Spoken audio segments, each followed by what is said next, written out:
Today is going to be a big Q&A session. Ask us anything. Um, Little housekeeping before we dive in. All of you participants will be in listen-only mode during this discussion. Um, we do want your questions though, so if you want to submit a question, please do so using the Q&A button. It should look like a question mark up in the top right part of the screen. And then we will answer as many questions as we can. And I believe we're able to, we'll compile the ones we don't get to, and we will uh, email them to you, answers later. Um, you will receive a recording of this session via email.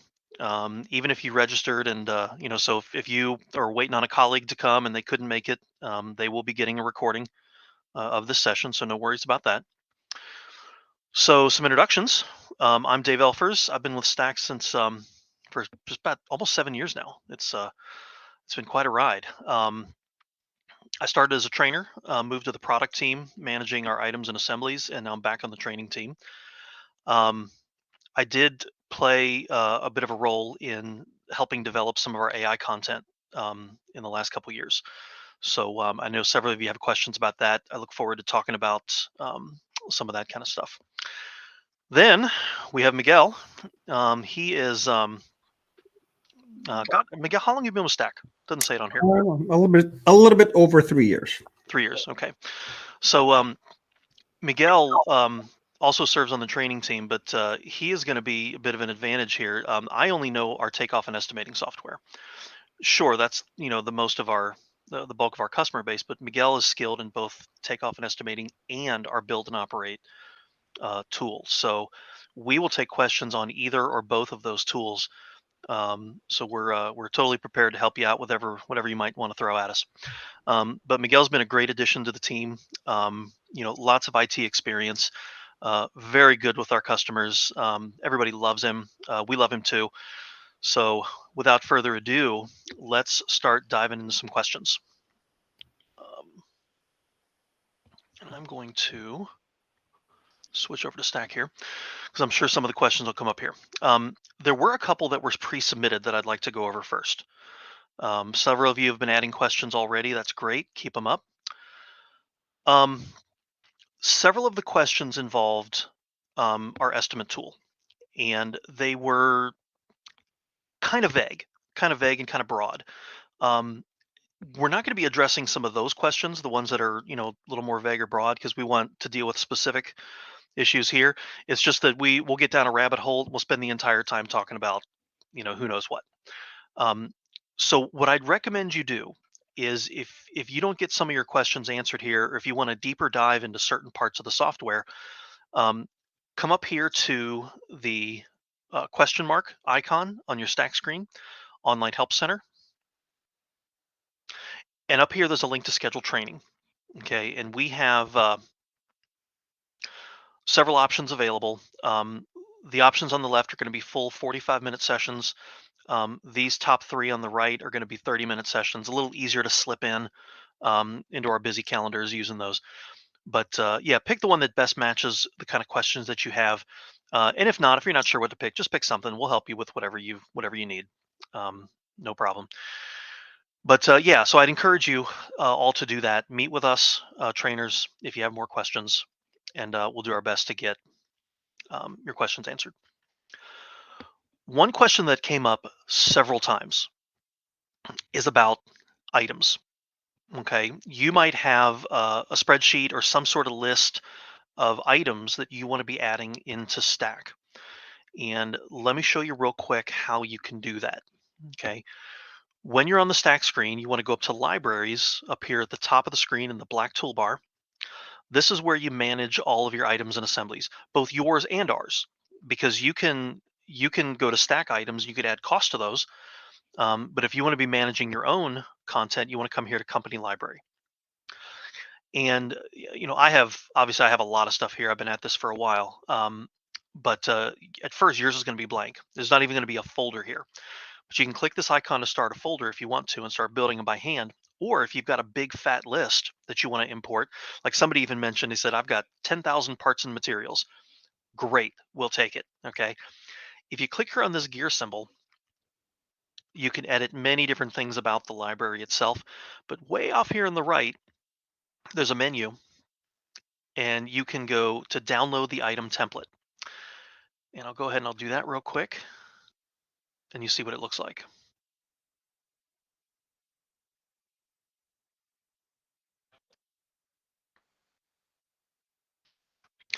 And this item template will give you a guide as to how you can bring your items into Stack. You fill out this spreadsheet. Actually, it's a CSV file. Shouldn't say spreadsheet.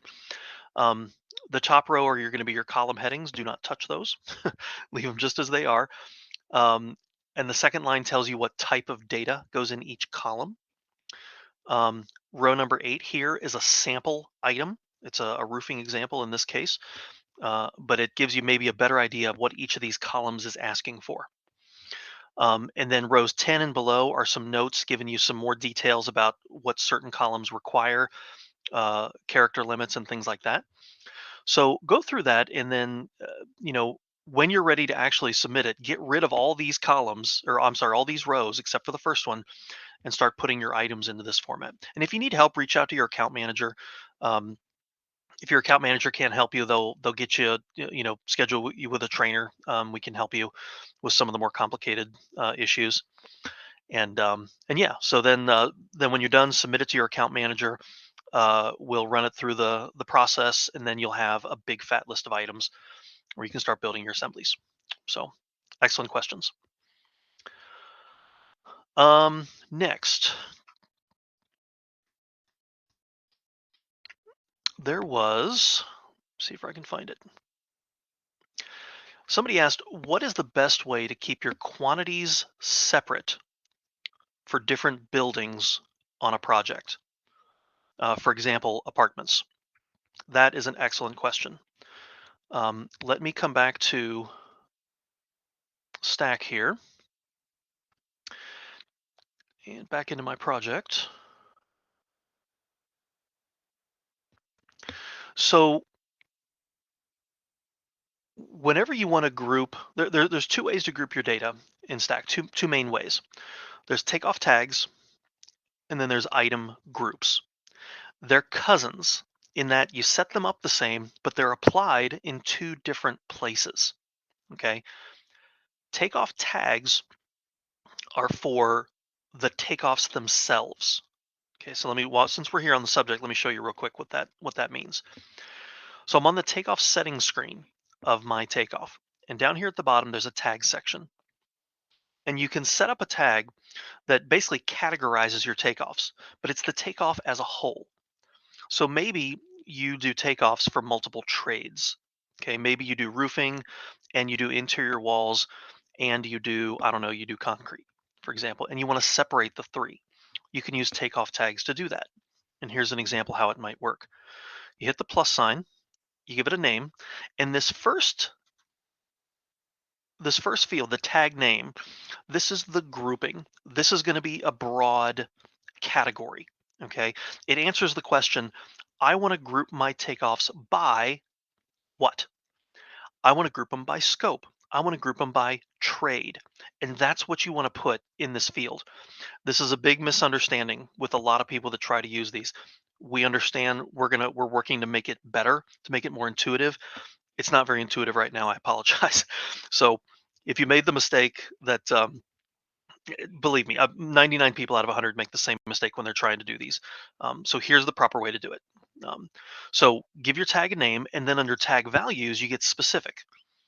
What's one of my scopes? Well, concrete, and hit enter. And then roofing, and then interiors. Let's say it like that. Okay, and then save. And then for this takeoff, let's see, I got a drywall ceiling takeoff, so that'd be interiors.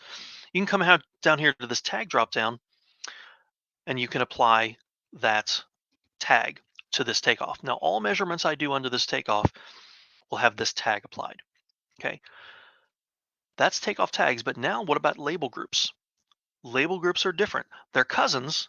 Okay, they have the same goal in the end, but they work a little different. Okay, tags are applied at the takeoff level. Labels are applied at the measurement level. Okay, so I can add a new label group by clicking this button, and it works the same way. I want to group my data in our example by building. Okay, and here, building 1, building 2, building 3. Okay, and so here's another drop down menu. So what this would do is, if you have these set up ahead of time, okay, and you're ready to start measuring, I can now pick a label. Okay, I'm going to do a measurement on building 1. Oops, I need a scale. I'm going to do a measurement on building 1. Okay, and now I'm going to go over to another page and I'm going to draw something for building 2. Okay, and then I'm going to do something for building 3. Okay, and when you hold your mouse over top of these measurements, you'll see that you see your label group, building, and you see your takeoff tag, scope, in the pop-up when you hover over a measurement. So these are all under the same scope, but they're under different labels, different buildings. Here's building 1, building 2, building 2, building 2, building 3 and 3. And there's several places where this comes in handy. Okay, here in the takeoff list is 1. You can always group your takeoffs by plan. Okay, you can also group them by your tags and your labels. So here's an example of what it would look like to group by building. Okay, so same takeoff, measurements have different labels, and so therefore they're categorized and you have subtotals. Okay, this also works in all of our reports, and it works in our estimate tools as well. Okay, you can group, you can filter, you can do all kinds of things using these tags and these labels, and you can do more than one. So for example, I can go building and then I can go scope. So under building 1, you'd have my interiors, my roofing, my concrete. Building 2, interiors, roofing, concrete, et cetera, et cetera, et cetera. Okay, excellent question. Let's go to now the one of the questions just submitted here. Um, is it possible to revise the height of a takeoff once it's already completed without having to redo it? And the answer is yes. If I understand right, you're talking about a surface area takeoff. So let's do one. Okay, surface area. And surface area is a great way to get the square footage of a wall. It's a linear takeoff, but we're going to tell the takeoff, um, how high the wall is, and it's going to give us the square footage. So when I create my takeoff and I measure, I'm going to put the height of the wall over here. Let's say it's 10 feet. And I'm going to draw my lines. Okay. So here's one wall. Here's another wall. Here's another wall. And if I zoom in to better put my mouse over the line, you see that it gives me the square footage. It tells me the height that I input. And it also tells me the linear footage. Okay. One of the lessons here, for those of you who don't know, is that takeoffs have primary and secondary measurements. Really, really handy, because you can use the same takeoff for multiple purposes, measuring different things. Um, so the question then is, how do I change that? Am I stuck with that 10? Do I have to delete it and start over? And no, you don't. Okay. If this wall, for example, should have been 12 feet, I click the line and notice that not only can I edit the measurement itself, like with any measurement, but also look on the left here. Here's the height. I just got to come here and change it and then hit the save button and finish. And now look here.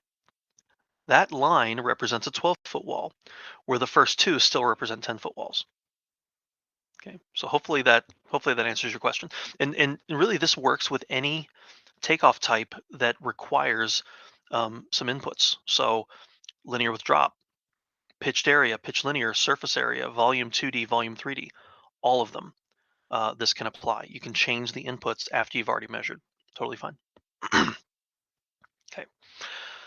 So on that subject, the next question was, how do you do a takeoff for excavation job using volume 2D and 3D? So volume 2D and 3D are different. They are, only in the sense that volume 2D is an area takeoff.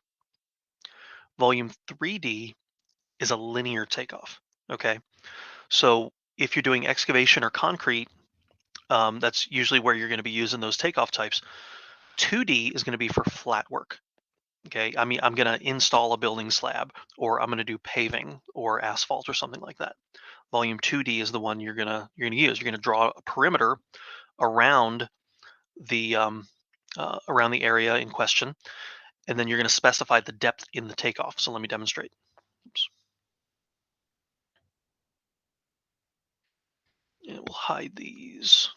Take out my grouping. Okay, volume 2D. So we'll just say like it's a building slab, for example. But it works the same way if you're excavating. Okay, create takeoff, start measuring. And over here, it's another more inputs. So I'm going to input the depth of this slab. And if you're excavating, how deep are you going? You can use feet and or inches, totally fine. Um, and I'll measure. Oops. Here's my slab, and you can see that it gives me the volume of the slab of the concrete needed or the dirt to be excavated, if that's what you're doing. It still gives me the area. Okay, it's still an area takeoff, so it gives me the square footage. It gives me the linear footage of the perimeter. Okay, where it says width and height, that's since I use the rectangle tool to measure, that's what those mean. It's the two sides of the rectangle that I made. So yeah, so that's what volume 2D does. And volume 3D is different. 3D is a linear takeoff. So it's better for things like trenches. Okay, if you're excavating an area, a big area, use 2D. If you're excavating a trench, use 3D. Or if you're doing a grade beam or a continuous footing, you want to use 3D rather than 2D. Okay, so let's see how that works.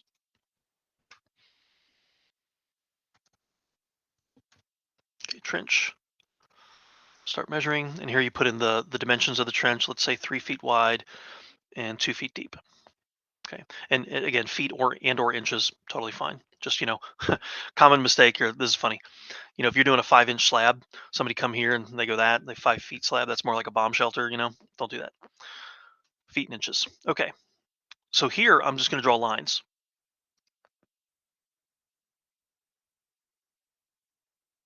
And so let's say we're going to dig a nice big trench down that way.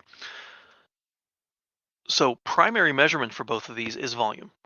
Okay, hence the name, volume 2D, volume 3D. But as you can see, we also get the length, and it specifies the inputs on the pop-up here. And like to the question earlier about the height of the wall, same deal. If I want to change the inputs, I just click on the line and I can change the inputs as needed. Totally fine. Okay. All right, good questions. Um,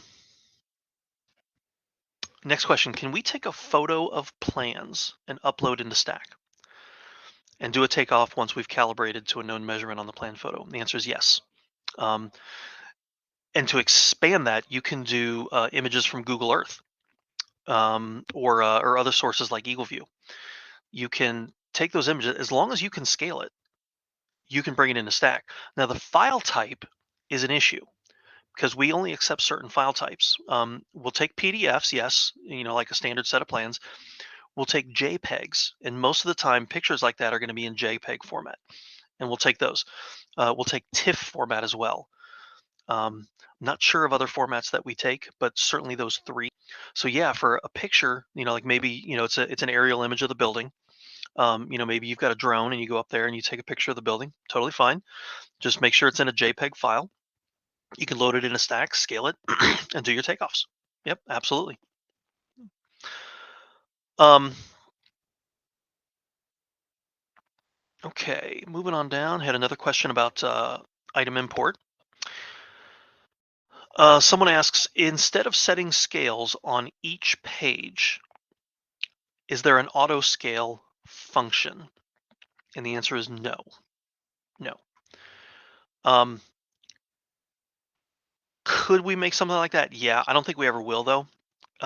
Simply because it's dangerous, I think, to be quite honest. And even setting the scale, all of you, anyone who's worked with a set of plans knows that the architect's wrong sometimes. And so taking a minute to set the scale and verify that it's correct can save you a load of hassle and potentially a load of money. So I don't know if we'll ever auto scale plans, um, but doesn't mean that you can't ask for it. Okay. And anything that we can't do, if y'all weren't aware, if there's anything that we can't do or we don't do yet, or you just love to see something different, we want to hear about it. Okay. So let me show you this up on from your stack screen. Come up here to the this icon up here. Go down to feature requests, and here's where you can ask us for new features. Okay. Very, very powerful because we do listen. These numbers right here, this is how many people have voted on these specific features. And we'll have some of them listed here that we're thinking about and we're hoping to add. And you can vote. Okay, you bring one of these up. Obviously, this doing takeoffs on a tablet or a mobile phone is pretty popular. Um, so you can open up the thumbnail. We'll give you some more details about what we're thinking, and then we will let you vote. You can say if it's not important, nice, important, or critical, and then you can add text for to explain why it's important to you, and then we tally those votes, and the squeaky wheel gets the oil. We take that into account when we decide what we're going to work on next. And so sometimes that's the factor. We want to do this or that. Well, this one gets more votes, so we're going to do that one instead of this other one. So definitely vote. And if you don't see your idea here on the screen, that's fine. You got a button up here in the top right that says submit idea, and you type in whatever you think you'd like to see Stack add or improve, and then again rate it how important it is, and then as you can see, it will attach it to your email. So if we have questions, we may reach out to you and ask for some clarification or to demonstrate what you're talking about. So we've definitely done that many times in the past. So please, please, please come to feature requests and give us your ideas. We want to know. We want to know what you want Stack to be. That's going to help us. So very good. Um, Next question: can you add an arrow feature? I think we are. And here's what I mean by that. I say I think, and I mean that. I think. I don't.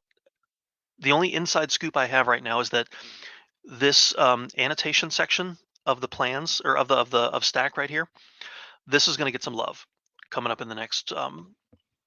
I think I heard second quarter. I could be wrong. Please don't quote me on that. But this is going to get some love. It's going to get some improvements. We're gonna. I think our intention is to add more tools, things like arrows. Um, the legend, anyone who's used the legend knows that it's got some headaches to it, but it's a great tool. There's a couple things that people would like different though, better. And yeah, we're gonna give this area some love. So keep your eyes open for that. And to that end, again, those of you who don't know, up here in the top, the black toolbar here, there's a gift box icon. If you ever see a dot on that icon, it means that we've released something new and we've left you a little note about it. Okay. And that's what these are. Get a little blurb about what we've added. And 99 times out of 100, there's a link here that either take you to a help article or a video demonstrating or explaining what we've just done. So keep your eyes open for that. Um, and like I said, with the feature request, you want an arrow, go to feature requests, do it. Get it on there, and because we want to know what types of annotations do you need that we don't already have. So please let us know. Okay, great questions.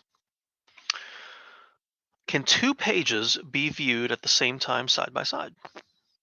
Yes, yes, they can. Um, Maybe not the way you're thinking though. So let me show you what Stack can do. Okay, you can have Stack open in multiple browser tabs, um, as long as it's in the same browser and on the same computer. Okay, so I'm in Chrome right now. If I opened up Stack in Edge or in Firefox, it would kick me out of Chrome. Okay, we consider that a separate computer, and you can't be logged onto two separate computers at the same time. That's how Stack looks at it behind the scenes.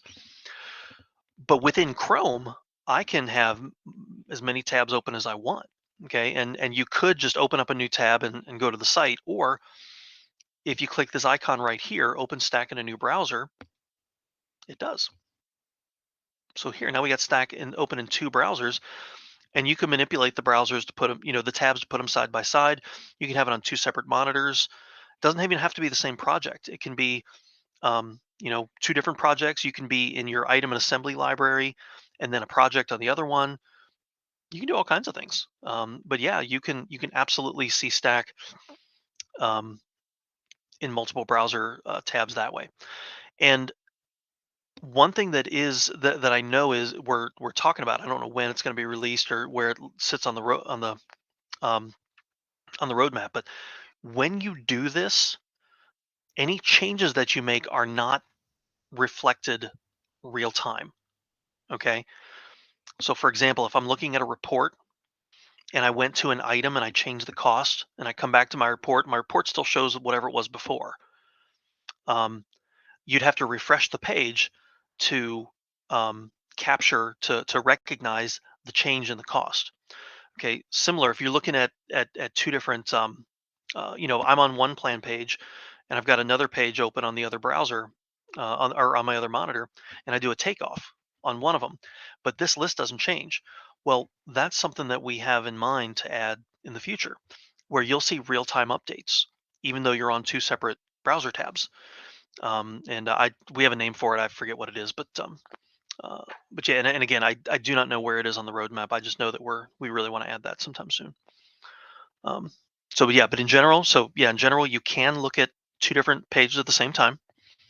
Um, either manipulate this browser screen or um, put it on two different screens.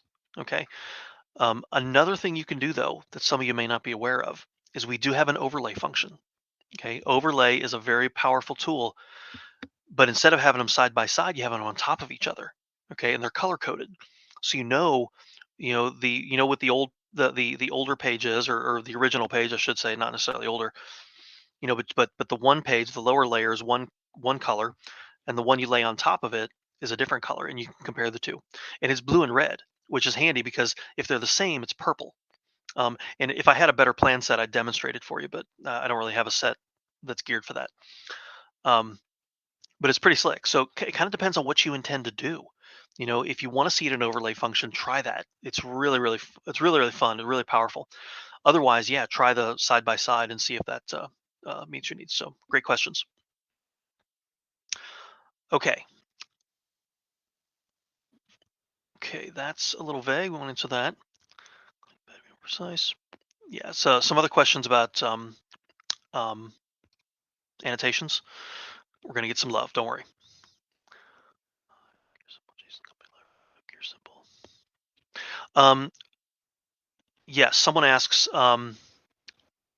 When I went up to libraries and I showed you the gear symbol to click um, to download that item template. Well, I believe it was the same person just replied and said, "I don't have that gear symbol. It's not there." Probably because of your permissions. Probably because of your permissions. Either you're not, either your user role is not high enough, or um, you don't have permissions here. Okay, see this library permissions.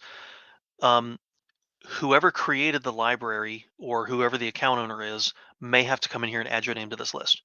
So I would check those two things. Check your user role first, and check these library permissions second. Um, your user role just may not be high enough to come here and do things. But odds are, if you can get to this point, chances are it's this permissions here, and you just need your name added to this list. So talk to the whoever can do that. Okay, good questions. Um,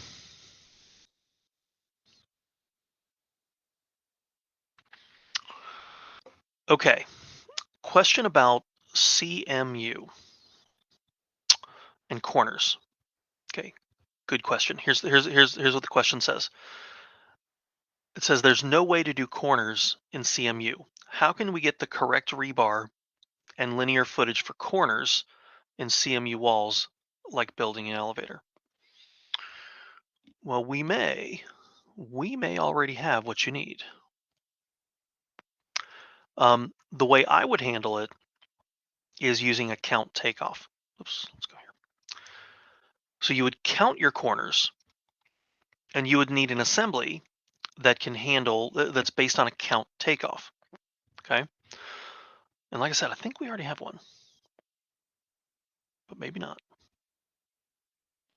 We have one for openings, because openings get special attention, right? You need to deduct full size blocks, and you need to add some half blocks. They can handle that. The thing with the corners is the same concept. Let's see if we got anything in here.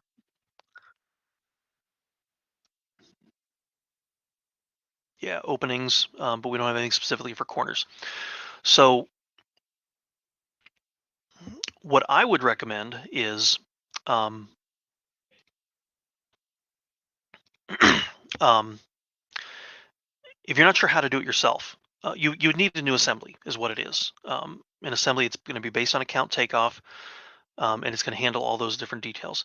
If you're not sure how to do it, get with a trainer, and a trainer can help you, guide you in the right direction, help you, show you how to build it. Okay, but it can certainly be done.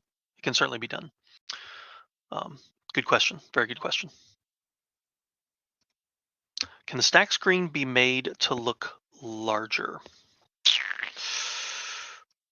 Good question. And I'm not sure exactly what you mean by that.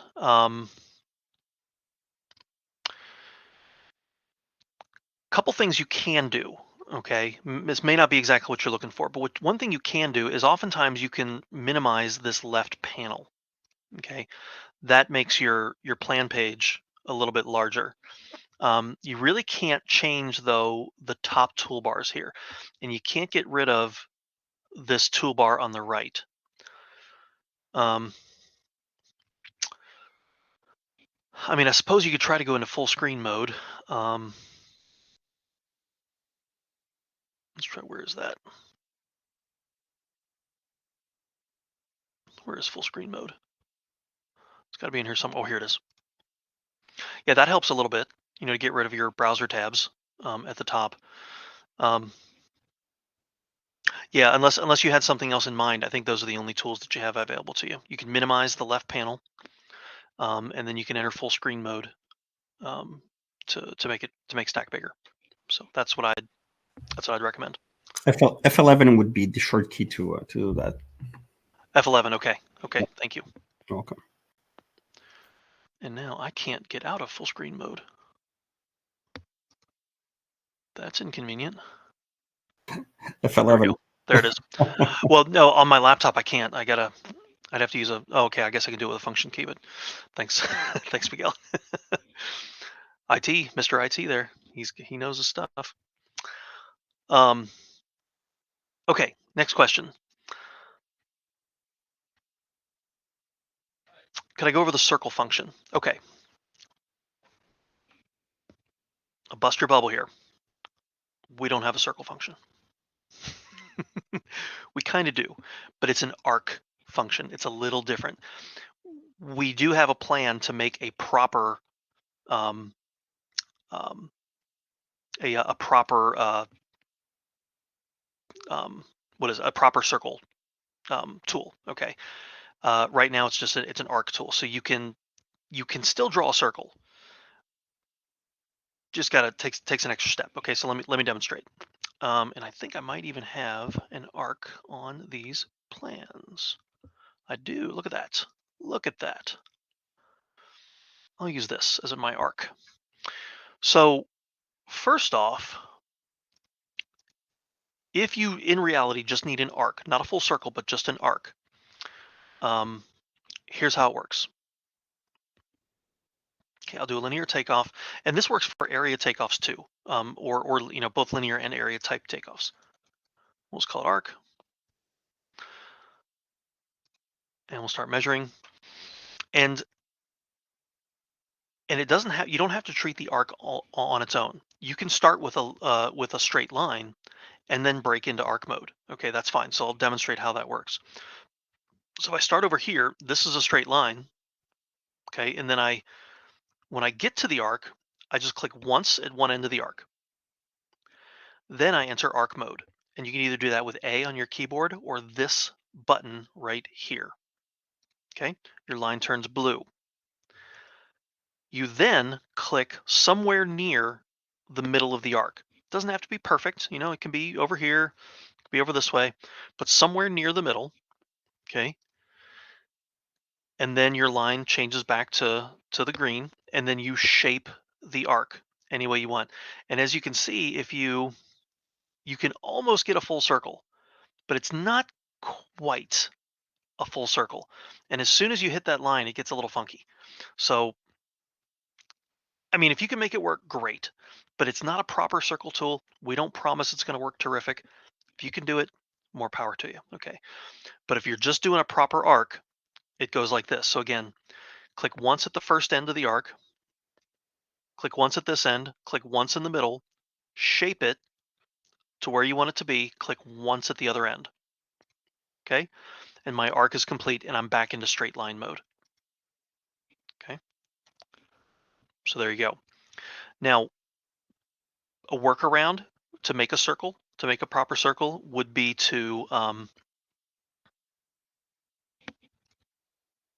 do two arcs. So I could do this, and then I go into arc mode again.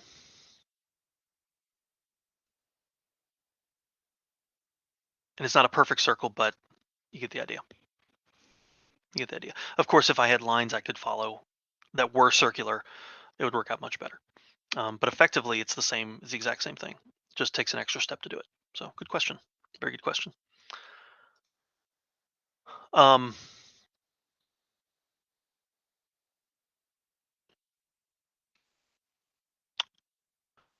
how do I calculate rebar on a slab? Okay. Rebar is best handled with assemblies. Okay. Assemblies are, and if you're not familiar with items and assemblies, let me explain what they are. So everything in Stack starts with takeoffs, right? And and the result of takeoffs are measurement totals. Okay, you're going to get linear footage, square footage, or if you're outside of the U.S., square meters, linear meters, volume, cubic meters, cubic yards, or counts each. But that's all that takeoffs give you. It just gives you those types of units. It doesn't give you anything else. So sure, you could get cubic yards of concrete from a stack takeoff, but you couldn't get rebar. Okay, it's really hard to do. That's where items come in. Items are going to be any type of output that you want from your takeoff that the takeoff itself does not give you. Okay, you draw an area, you draw a volume 2D, it doesn't tell you what the rebar is. It just doesn't. Okay, so you can add items to get that. Okay, if though the calculation to get that item, if it's a simple calculation, the item itself can handle it. So for example, you got a sheet of plywood and you're just putting up plywood, whether it's on a floor or on a wall for sheathing, on a roof, whatever. Every 32 square feet you measure is going to give you one sheet of plywood. That's a simple calculation. Rebar, not so much. Not so much. Because, what's the spacing of the rebar? 24 inches, 18 inches, it's going to vary, right? And so assemblies then are going to be required to do those kinds of complex calculations. Okay, and they can get really, really crazy. Okay, those calculations can. So let me just demonstrate how it an assembly would work. Okay, um, so when I go to the takeoff settings, I hit the plus sign, and I know that in Stack we have some pretty good assemblies for concrete, if I do say so myself. And this one includes rebar. There's also assemblies for rebar only. Okay, so I know we have some of our customers that's all they do is rebar. So I'll show you this one so you see how it looks. Rebar for slab, and it's based on an area takeoff. Even though I picked volume 2D, it's going to work because remember, volume 2D is an area takeoff at its root, so it is going to work. Watch. So in the assembly, you can have all kinds of inputs.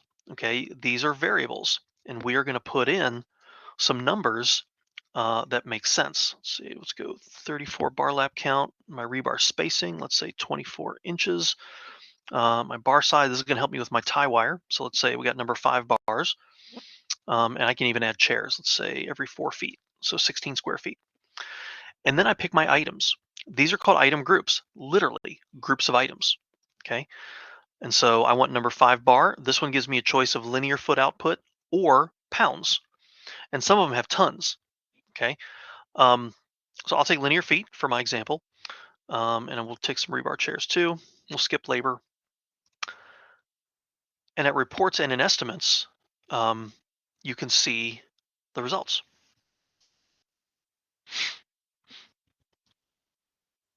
Here we go. 10,000 feet of rebar for the takeoff that I did. So it's that simple, that fast. Assemblies are very, very powerful. So yeah, complex calculations like rebar, you need assemblies pretty much. So definitely explore our items and assemblies to learn what they can do. So good questions. Um, can you copy plan notes and paste into an email? Maybe. Depends on exactly what you're asking. Um, yes, you can take things from the project and export them to be sent attached to an email. Here's what you can do. Um, may not be exactly what you're asking, but here's what you can do. Any plan page can be exported to PDF format, okay, with or without takeoffs and annotations. So for the sake of the example, I'm going to add an annotation here, add a legend, and we'll show all the takeoffs. Oh no, I did it on different screens. I'm sorry. This one's better. It's got more than one. This one's more interesting. There we go. Oops.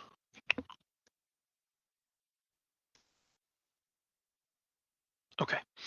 Um, so I could export this to a PDF if I wanted to. There's a couple ways you can. This is the only page I want, I can hit this print button over here, and I can either do the full sheet or the current view, meaning I can be zoomed into a specific spot, and then whatever I see on my screen, that's what's going to be exported. Okay, it's pretty cool. I can include takeoffs and or annotations. If I don't want the annotations, I just uncheck the box and they won't be included. And then when I print, it's going to open up a preview, and here's what it looks like. And then if I like it, I can download it using this button up here, and then it would be in a file that I could attach to an email. Okay, another way you can do that is here from the Plans tab. And well, actually, sorry, Overview is better. So with Overview, you can select one or more pages. Oops, that's not what I wanted to do.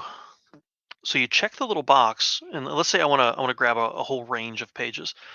I click the box and I scroll down, and I say I want to grab all these, and I hold my Shift key, and I click here, and everything in between is now selected. Okay, so I've got what, 6, 7, 8 pages. Now I come to this print button from the Overview tab, and I get these choices. Do I want to include takeoffs or annotations? And when I open the preview, it's going to be all 8 pages. Okay, pretty slick. And all my takeoffs and annotations are included. Yep, so here's my takeoff and my legend. Where's the other one? Maybe I didn't get it. Yeah, it's not in there. Okay, you get the idea though. And then like before, I can download this into a file if I need to. Okay, reports and estimates work the same way. Okay, reports can be exported to an Excel file, a CSV file, or they can be, and that's more for like manipulation of your numbers or importing into another app. Okay, but this generates a PDF, and they're a little different. Like this browser print kind of looks like a screenshot. These last two options are a little formatted to look a little nicer. So play with them and see what you think. So that's reports, and then in estimates, you can export these as well. You can export in the CSV, Excel format, or to generate a nice proposal. But you're probably thinking more of, you know, probably not thinking of it along those lines. But yeah, those are all options. So hopefully that answered your question about notes. If your notes are in annotation form, yes, you can export them. Okay, good question. The presentation screen that I'm using now, can I make the presentation screen larger? Ah, that is a good question, my friend. I am not sure. This is our first time using this particular presentation tool. So if my screen is way too small, I apologize, and I do not know how. I may not know how to get it bigger. Let me poke around a little bit. Oh, there's always the layout where you can expand it, and then I don't know if he's got the function for maximize stage. It's at the bottom. It's kind of a square. If you click on it, it'll Yeah. get bigger. So I did that. Yeah, again, and then you can remove the questions as well, the Oh, question pane as well. oh. So people can see the Q&A. No, Oh, these are you have to make it. Oh, I believe so. Yeah, it looks like the check mark is on make it public, so they're able to see it. But you can oh. click on I it think and remove it. you know what that is. No, they can't see that. So that's anyway. Well, again, folks, I apologize. I've clicked all the buttons I think I know to click. So if I someone added a comment here.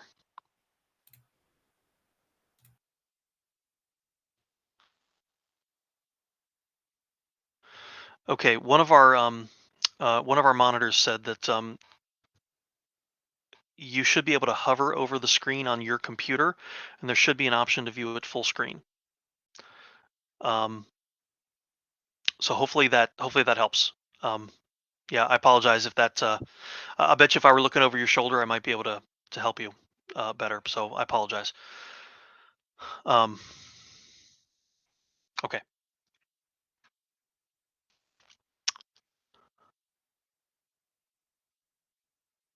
Okay. Is QuickBooks compatible on desktop and not online? And the answer is yes. Yes. Up here in your account settings, um, up in the top right part of your screen, you have app integrations here on the left. And we integrate in different ways with all these different tools. And we have QuickBooks Desktop and QuickBooks Online, both. And if you were to hit connect, it would give you instructions as to how to link up um, your QuickBooks app with Stack.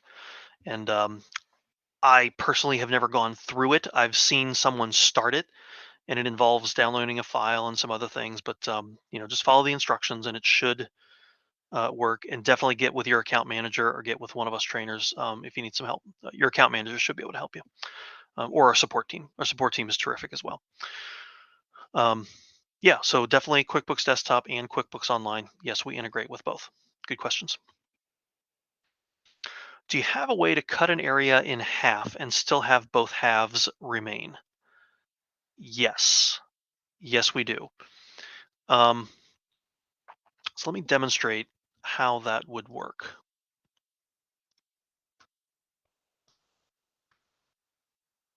And in a way, it's a workaround. In a way, because it's not a proper, you know, you're not going to see a tool that says cut in half, okay, or split. It's not. It's a cut tool. Um, and it was intended, the way it was intended was you would cut a section out of the middle of an area, but you don't have to do that. You can cut half the thing off if you want to. But you can certainly cut a line down the middle. So let me show you how. We'll hide everything but this one. We'll even make it a little bigger. There we go. So with it selected, I can come over here to cut out, and I can either cut a shape or I can cut a rectangle. I'm going to choose rectangle in this case, and I'm going to cut a very tiny rectangle down the middle. All right. And I'm not going to start inside the area. I'm going to start outside the area, and it's going to work. Watch. So I click here, and you can see I can make it as big as I want, but I'm going to make it tiny. and I'll double click, and now it's, oh, didn't like it. Didn't like it. Let's try it again.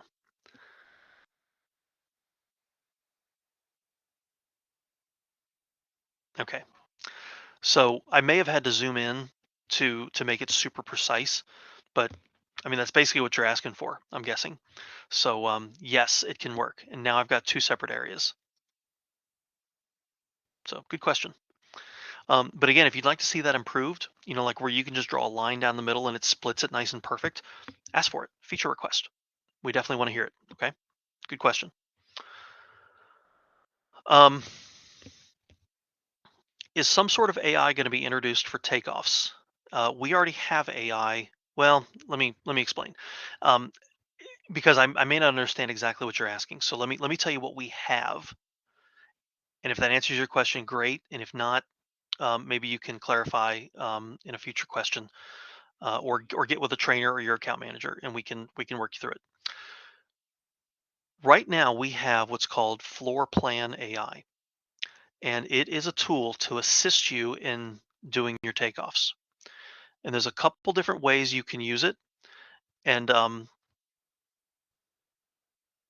different trades and different takeoffs benefit a little better from one tool or the other. So it really does depend on what you're doing. So let me demonstrate what I think is the slickest way that this works. It is really, really powerful. Um, and I love this tool. Okay, so I'm going to make a new takeoff. That's going to be an area, and we'll call it flooring. So I make a takeoff, and I start measuring.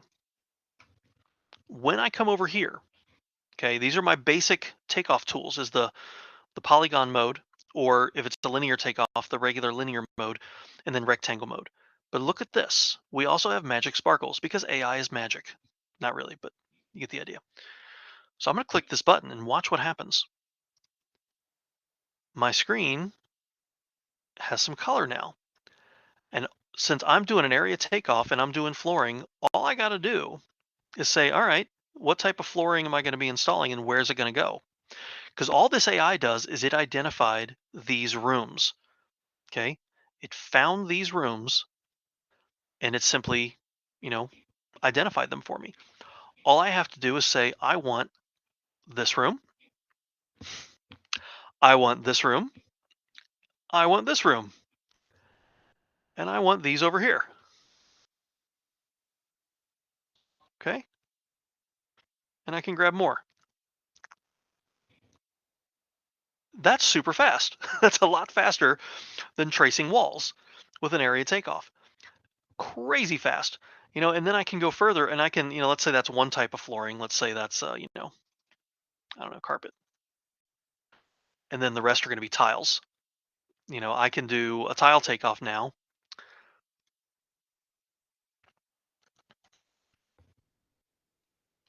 Start measuring. Now, remember, so the blue color went away and I'm just left with my carpet takeoff. But now, again, I click the magic sparkles and I grab the other rooms that need tile. So I need tile here and here and these corridors. And you get the idea. Okay. And then I can do a third takeoff and get the rest of these rooms if I needed to. You can do it with ceilings. Um, that was a super, super fast way of doing those measurements. Another way that it works, though, is where we will actually um, do everything for you up front, and then you take those measurements and then you choose what to do with them. Okay, so let me demonstrate that real quick. Again, we'll hide everything, and let's go on a different page. Let's. That's not a good one. We'll do this one. Yeah, we'll see how it turns out. Um, so this button down here, assist will preemptively um, give you takeoffs with different things in it. Let me show you. Need a scale. It can find doors, single and double swing doors. It can find rooms like we just saw. it can find windows, and it can find walls, and it'll separate them from interior versus exterior walls. So I just check what I want it to find. Let's do it all. Why not? Detect. Takes a minute. Usually not too long, because when you load up plans, we send these plans off to the third party that we work with, and we will, and they'll find this stuff up front. See, that was pretty darn quick. Um, and notice that we have new takeoffs now. It'll be easier to see them if I group by plan.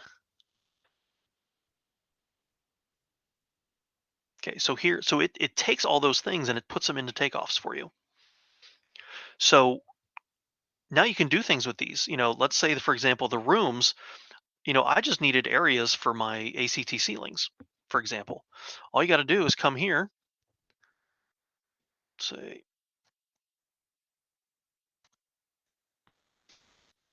there you go, that's done. Okay, now what else do I have? I have walls.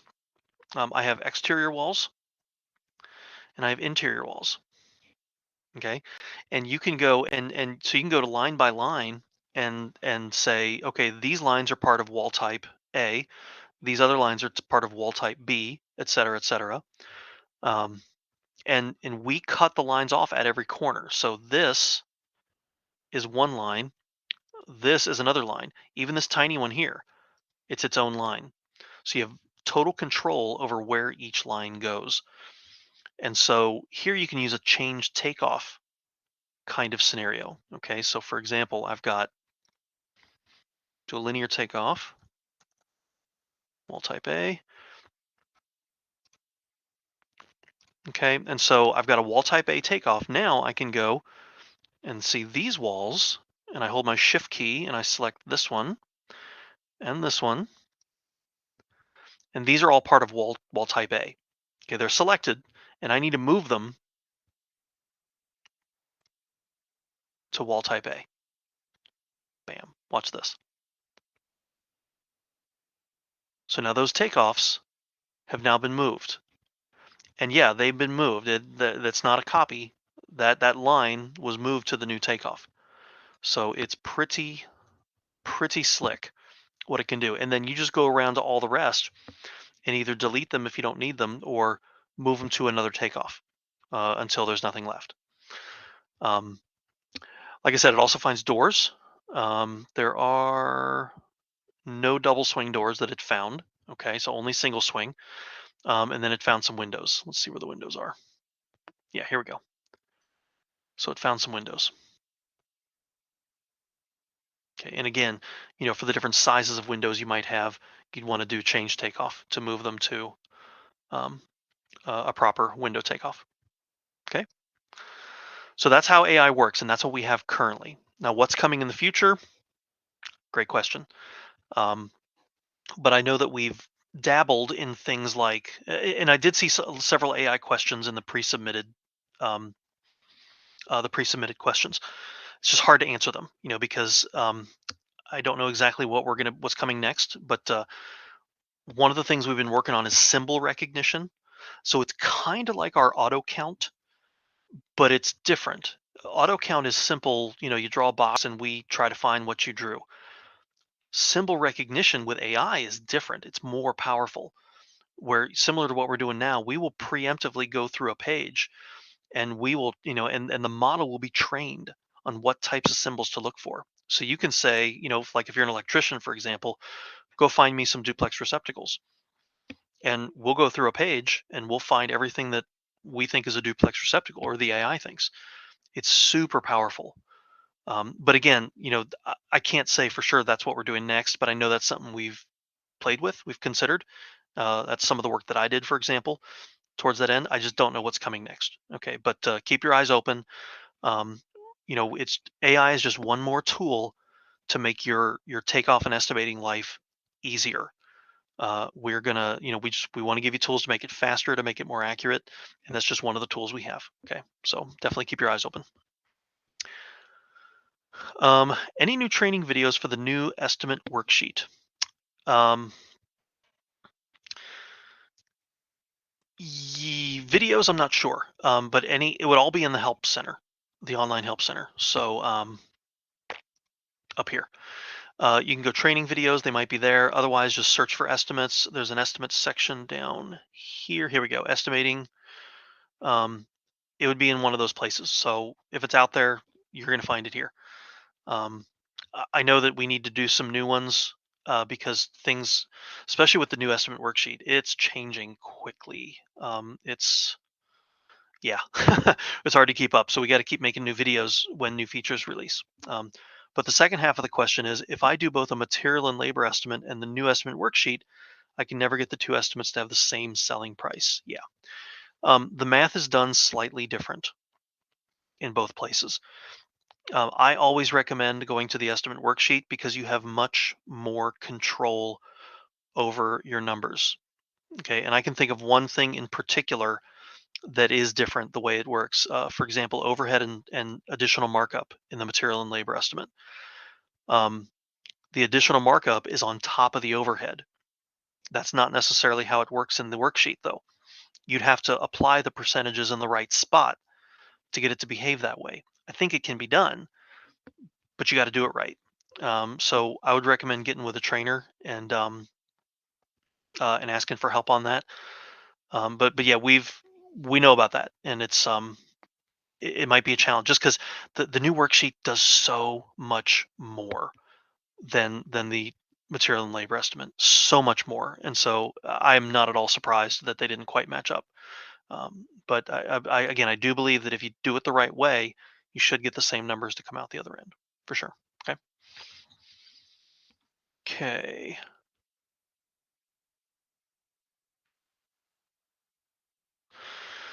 So wow, time flies when you're having fun. Oh my goodness. We are out of time, folks. And we still have more questions to answer. So I apologize that we have to cut things off. Um, I do appreciate your time, folks. The Sorry. Um, like I said before, you're going to get a recording of this. Come on. Sorry about that. You're going to get a recording of this via email. Even again, if you have colleagues who signed up but didn't make it, they'll get a recording as well. If you need help, use chat. Sign up for training. We are happy to help you. You get our online help center. Has great information, lots of articles and videos. Um, really great resources there. And keep your ears open for our next Stack Live webinar. We appreciate everyone coming.